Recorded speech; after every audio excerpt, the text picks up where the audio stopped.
very own fearless leader of Raisins, Sadie.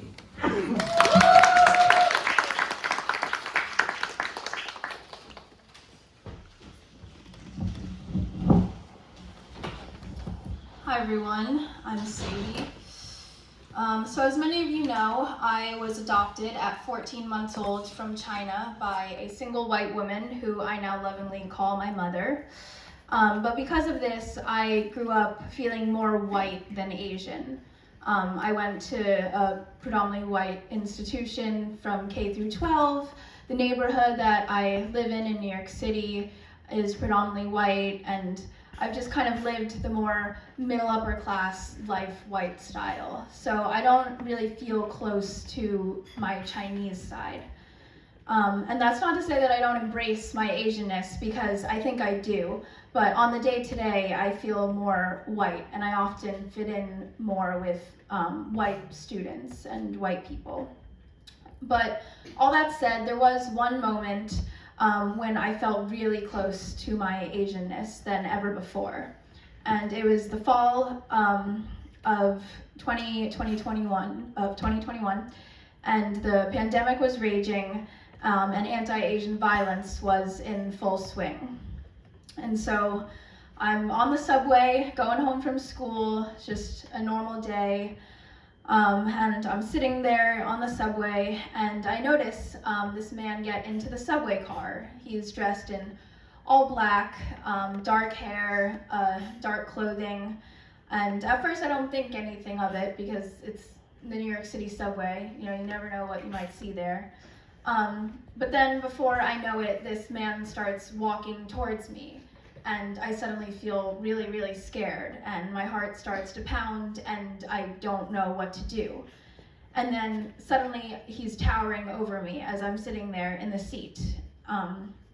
And he's over me, and I don't know what to do. And he asks then, "Are you Asian?" And in that moment, my body instantly freezes. My heart's pounding.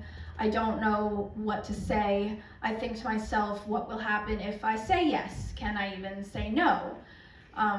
Will he yell at me?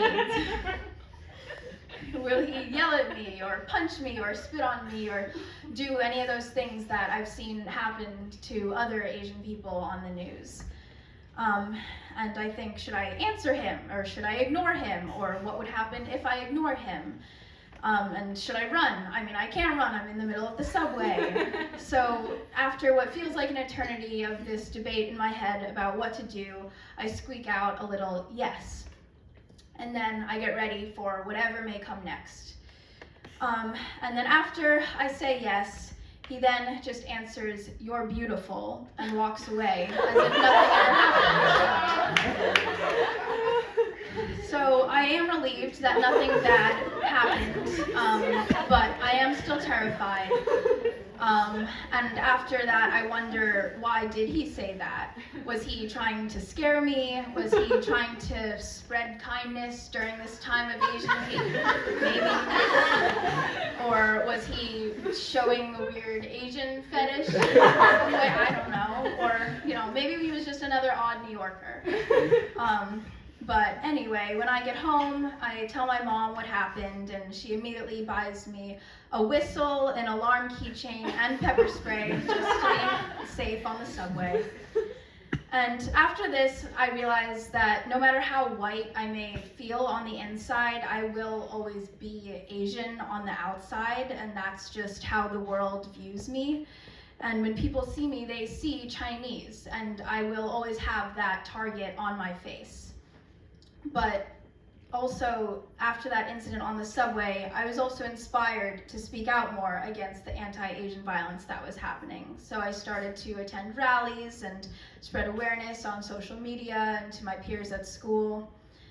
And I realized that no matter how distant I feel to my Asianness, when it comes down to it, I am Asian, and I shouldn't wait for the next wave of Asian scapegoating or anti-Asian sentiment or Asian violence, because I could be next. I could be that next Asian person that was pushed down or spit on or punched. And many of you guys in the audience who are Asian, you guys could be next.